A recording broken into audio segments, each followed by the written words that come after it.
ज़िंदगी में गियर बदलना बहुत ज़रूरी है और ये इम्पॉर्टेंट इसलिए होता है क्योंकि गाड़ी ने भी अगर तेज़ रफ्तारी से आगे जाना है, कोई मोड़ काटना है, कहीं से यू टर्न लेना है, उन सब चीज़ों के लिए गियर बदलना ज़रूरी है। And why am I talking about the gear, because आज का जो इदारा जिसके बारे में हम आपसे बात करने लगे हैं उसका नाम गियर है और gear stands for generating employment alternative for self reliance. यानी पहली दफ़ा मैं अभी हालिया दौर में देख रही हूँ कि कोई ऐसा इदारा है जो सिर्फ लोगों की मदद की बात नहीं कर रहा बल्कि उनको खुद मुख्तार बनाने की बात कर रहा है। सिर्फ और सिर्फ ये नहीं कह रहा, जो कि अंग्रेज़ी का मुहावरा भी है ना, कि एक दिन अगर आपने किसी को मछली दे दी तो वो आज रोज़ी खा लेगा, लेकिन अगर आपने उसको मछली पकड़ना सिखा दिया तो वो सारी ज़िंदगी के लिए खुद मुख्तार हो सकता है। तो इनकी ये जो विज़न है, इसको कैसे ये अमल पैरा है इसके ऊपर, और साथ साथ ये कि इसके लिए दो बड़े अहम सुतून हैं इनके। नंबर 1 ये कि सेल्फ एम्प्लॉयमेंट के लिए माइक्रो लोन्स देते हैं, इस्लामिक माइक्रो लोन्स देते हैं। इन छोटे कर्ज़ों की बुनियाद पर लोग अपना बिज़नेस सेटअप कर सकते हैं, और साथ साथ ये कि जो अंडर सर्व्ड कम्युनिटीज़ हैं उनके बच्चों को एजुकेशन भी फराम की जा रही है। हमारे साथ मौजूद हैं जी, इनसे गुफ्तगू करते हैं इखलाक अहमद साहब। आप फाउंडर हैं गियर ट्रस्ट के। अस्सलाम वालेकुम इखलाक साहब, ज़बरदस्त काम कर रहा है आपका। इसकी बुनियाद आपने 2009 में रखी। मुझे ये बताइए कि अब तक तकरीबन 40,000 लोग आपके इदारे से मुस्तफ़ीद हो चुके हैं। जी 15 साल का अरसा हुआ, 15-16 साल। तो इसमें एक और एक्सपीरियंस भी, लर्निंग एक्सपीरियंस भी है इसके अंदर में, कि शुरू में जब आप किसी चीज़ को इस्टेब्लिश करते हैं ना तो इट टेक्स टाइम, तो उसके अंदर बहुत सारे मसले मसाइल, पेन पॉइंट्स, ऑब्स्टिकल आते हैं जी। उसके बाद फिर वो एक्सीलरेटेड वे में चलना शुरू हो जाता है। सही।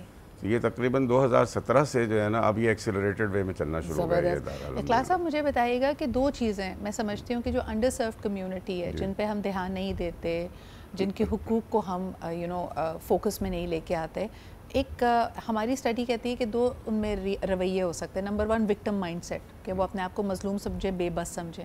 दूसरा गुस्सा एंड फ्रस्ट्रेशन। इन दोनों चीज़ों को आप कैसे हैंडल करते हैं?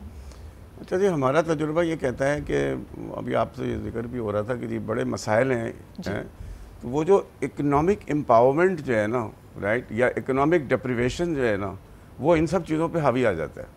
सही। हाँ, मेरा तजुर्बा ज़रा सर्वाइवल इंस्टिंक्ट आ जाती है, सर्वाइवल इंस्टिंक्ट आ जाती है। और इकोनॉमिक एम्पावरमेंट जो है ना, अगर आप इस पर करिए, पाकिस्तान के जो इकोनॉमिक के मसाइल हैं, अगर ये मिडिल क्लास की इकोनॉमिक एम्पावरमेंट पे एक लॉन्ग टर्म विजन लेकर काम किया जाए। देखिए, एक तो ऑटो होता है कि जीडीपी आपकी बढ़ रही है, प्रोडक्टिविटी बढ़ रही है, मुल्क में इंडस्ट्री बढ़ रही है, तो सब कमाने लग जाते हैं। सही। और अगर ये चीज़ नहीं है तो फिर इस किस्म के प्रोग्राम रन किए जाएँ। और इसमें एक दूसरा एलिमेंट ये होता है कि इस प्रोग्राम आप ऐसे रन करें जो वन टाइम जो है ना वो एक्सपेंस में कन्वर्ट ना हो, वो जो कैपिटल आप लगा रहे हैं या जो इन्वेस्टमेंट आप कर रहे हैं। अच्छा, बहुत सारे ऐसे नेगेटिव मनफी रुझानात भी होंगे, यानी मैंने अक्सर देखा है इस तरह की अंडर सर्व कम्युनिटी में वायलेंस भी होता है, यहाँ पे गैंग वॉर्स भी हो रही होती हैं, यहाँ पे मनशियात भी होती है। तो बच्चों को जब आप हुनर की तरफ या आला तालीम की तरफ राग़िब करते हैं, ये कितना आसान या मुश्किल होता है?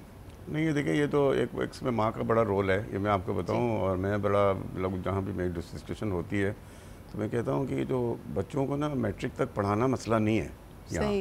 हाँ, ये मेरा वो एक रॉक की तरह एक बह रहे होते हैं। माँ जो होती है ना, चाहे वो घर में खाने को हो ना हो, बाप से पैसे बचा कर, ठीक है, जो उसने घर के खर्चे के लिए दिए हुए, तो वो कोशिश करती है कि उनका बच्चा जो है ना, चाहे आप औरंगी में चले जाएं, कोरंगी में चले जाएं, आप लियारी में चले जाएं, कहीं भी चले जाएं, तो बच्चे जो है ना, ये मिडिल क्लास के जो बच्चे हैं जिनके आमदनी 15, 20, 25 हज़ार रुपये है, उनका बच्चा मैट्रिक तक ज़रूर पढ़ता है। या वो टीसीएफ में डाल देती हैं, ठीक है जी, टीसीएफ से बच्चा पढ़ रहा होता है। ऐसे और भी स्कूल खुले हुए हैं, अच्छे स्कूल खुले हुए हैं। असल मसला जो है ना वो ये है कि जब बच्चा इंटर कर लेता है, मैट्रिक के बाद भी चैलेंज आती है, क्योंकि इंटर जब वो घर पे इंटर कर रहा होता है, स्कूलों में आजकल कॉलेजेस में ऐसी पढ़ाई नहीं होती है, ठीक है जी, तो वहाँ पर उन बच्चों को केयर करना और फिर उसकी मोमेंटम ऑफ एजुकेशन को बिल्ड करना ताकि वो आला तालीम हासिल कर सके, मैं समझता हूँ कि ये सबसे बड़ा चैलेंज है। इखलाक साहब, इसमें जो मेरिट है हम अक्सर मानते हैं वो अपना रास्ता बना लेता है। लाइक टीसीएफ में भी जो सबसे होनहार स्टूडेंट होगा उसको तो यकीनन कोई भी यूनिवर्सिटी स्कॉलरशिप भी दे देगी, वो कोई ना कोई तरीका निकालेगा। आई एम ऑफन वरीड कि कोई इतना स्पेक्टेकुलर ब्रिलियंट स्टूडेंट ना हो, लेकिन उसने बड़ी मेहनत से वो एक मिडिल टीयर तक आया है, वो क्या करे? हाँ, वो मैं आपको एग्जाम्पल से बताता हूँ। हाँ। हमारे ख़ानदान में एक हमारी रिश्तेदार अजीज़ थी, उनके हस्बैंड की डेथ हो गई। सही। तो उनका जो बेटा था ना, वो बड़ी मुश्किलों से इंटरमीडिएट में डी ग्रेड या सी ग्रेड लेके आया। सही।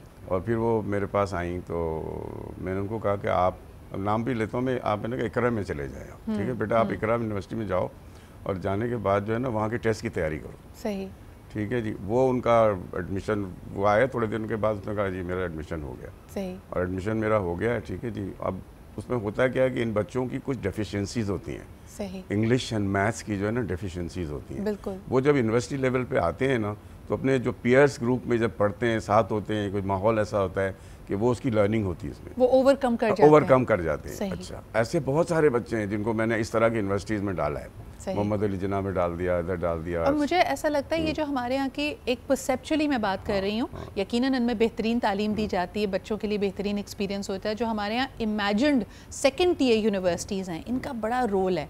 आप देखें इंटरनेशनली भी जो आपके टेक्निकल कॉलेजेस हैं, जो कम्युनिटी कॉलेजेस हैं, ये मैसेस तक एक आगही, शऊर, उनमें हुनरमंदी पैदा करने के लिए बड़े अहम हैं। तो ये जो बच्चा है, जब ये कहानी थोड़ी इसकी जो उसकी बॉटम लाइन क्या हुआ उसके बाद मैं आपको बताता हूँ।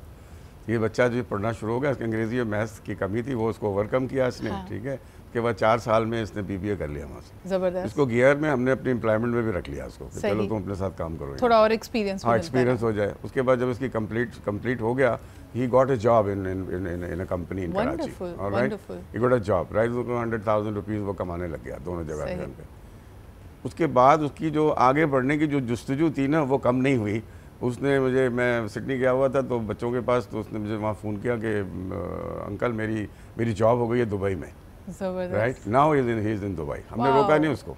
अखलाक साहब, फिर अहम बात यह है कि जो हम अक्सर हमारी मैट्रिक का रिजल्ट सारी ज़िंदगी के लिए हम एक लेबल बना देते हैं ना कि ओ हो ये तो मैथ्स में फ़ेल हो गया, ओ इसने तो C ग्रेड लिया था, ये आपको रोकता नहीं। अच्छा जी, दूसरी चीज़ ये तो हम फिर उन खुश नसीबों की बात कर रहे हैं जिनको एक कंसिस्टेंट एजुकेशन सिस्टम मिला है या आपके इदारे के तहत भी वो हायर एजुकेशन ले सकते हैं। व्हाट अबाउट दोज जो स्कूल नहीं जा सके, जब हम हुनरमंदी की बात करते हैं? मैं बताता हूँ आपको। उसमें दो इम्पॉर्टेंट प्रोजेक्ट्स हैं जो गियर टर्न कर रही है। उसको एक्सपेंड कर दिया जाए तो इस मुल्क के मसले हल हो सकते हैं। सही। हमारे पास मुल्क के बड़े मसलों के हल है। पहली चीज़ तो देखें, इसमें यह है कि अगर आप यूनिसेफ की स्टडी देखें, राइट, गूगल करेंगी तो आपको ये मिल जाएगी ये स्टडी। वो कहती है कि स्कूल रेडीनेस की कमी की वजह से ये आउट ऑफ स्कूल चिल्ड्रेन होते हैं। स्कूल रेडीनेस क्या है कि जब मिडिल इनकम घराने में या सुपर वाले घराने में तो माँ जो होती है ना, जब बच्चा 2 साल का 3 साल का होता है तो वो शी इज़ वरीड कि बच्चे को मुझे स्कूल में लेके जाना है। सही। उसकी वो तैयारी करती है, बच्चों को कुछ खुद से पढ़ाना भी शुरू करती है, ABCD, हाँ, शेप्स, रंग, चीज़ें कुछ पढ़ाती है। पढ़ाने के बाद वो स्कूल में लेके जाती है, उनका एडमिशन कराती है। ठीक है जी। तो अच्छा, ऐसी कम्युनिटी हमारे पास मौजूद है जहाँ के बच्चे सुबह 6 बजे से निकल कर मोहल्ले में खेलना शुरू कर देते हैं और माँ को फिक्र नहीं, क्योंकि माँ ने खुद अपने काम पे जाना है, बाप ने भी काम पे जाना है। ठीक है ना, ड्राइवर्स हैं, ये सब मासियाँ हैं वगैरह। कराची में आपको हर जगह ही मिल जाएंगे जो झुग्गियाँ हैं। ठीक है जी, बहुत सारे लोगों ने झुग्गियों में स्कूल भी खोला है। हमने एक स्कूल रेडीनेस का प्रोग्राम शुरू किया हुआ है जिसमें ऐसी ख़वातीन जो मैट्रिक पास हैं, उसी मोहल्ले में जो बच्चे 6 बजे से निकल कर बाहर खेल रहे होते हैं, जिन पे उनके माँ और वालिदैन उन पर ट्रस्ट करते हैं, मैट्रिक पास है, इंटर पास है, उनके घर में एक कमरे का स्कूल खोल दिया हमने। वाह, 1 room single. What a wonderful intervention. देखें, जैसे हम कहते हैं ना कि ज़रूरत ईजाद की माँ है। एक आपके पास प्रॉब्लम है कि ठीक है, वर्किंग क्लास से ताल्लुक़ रखते हैं दोनों पेरेंट्स, 6 बजे उन्होंने अपने कामों पे जाना है, बच्चा क्योंकि गली में खेल रहा है तो स्कूल के लिए तैयार नहीं हो रहा, माँ उसके साथ वो वक्त नहीं गुजार सकती जब उसको बेसिक वोकैबुलरी या बेसिक इन्फॉर्मेशन मिल सके, तो उसके लिए इंटरवेंशन करें। और ये मेरे ख्याल में, अगर इसको मैं दूसरे नज़रिए से देखूँ इखलाक साहब, this is also very empowering for that working class. यानी इस खातून ने अगर काम करना है तो शी नीड्स दिस स्ट्रक्चर जहाँ पे वो सेफली अपने बच्चे को छोड़ के जा सके। तो वो बच्चों को हम दो घंटे में 20 बच्चे और 2 घंटे में 20 बच्चे, जो खातून है जो पढ़ाती हैं वो 40 बच्चों को ट्रेन करती हैं 6 months to 8 months। ज़बरदस्त। उसके बाद अच्छा, हम एक और उसमें ख्याल रखते हैं कि वहाँ से करीब में वॉकिंग डिस्टेंस पे कोई TCF का स्कूल हो, ताकि फिर जब ये बच्चे तैयार हो जाएं तो द नेक्स्ट स्टेप इज कि वो फॉर्मल स्कूलिंग में चले जाएं, मेन ऑफ एजुकेशन में वो चले जाएं अपने माँ बाप की निगरानी में।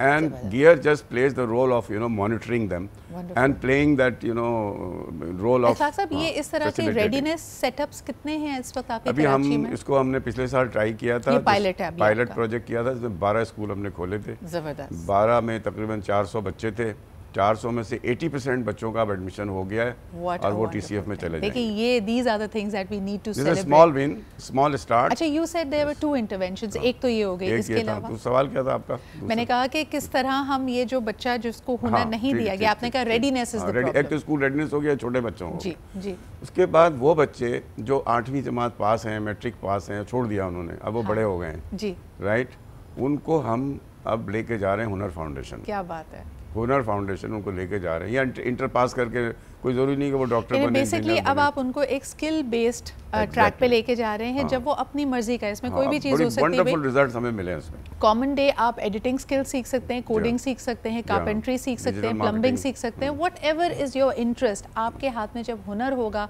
तो आप कमा भी सकेंगे और अपने आप को सपोर्ट कर सकेंगे। 200 बच्चों को हमने एडमिशन कराया था पहले फर्स्ट बैच में, वो सारे पास आउट हो चुके हैं।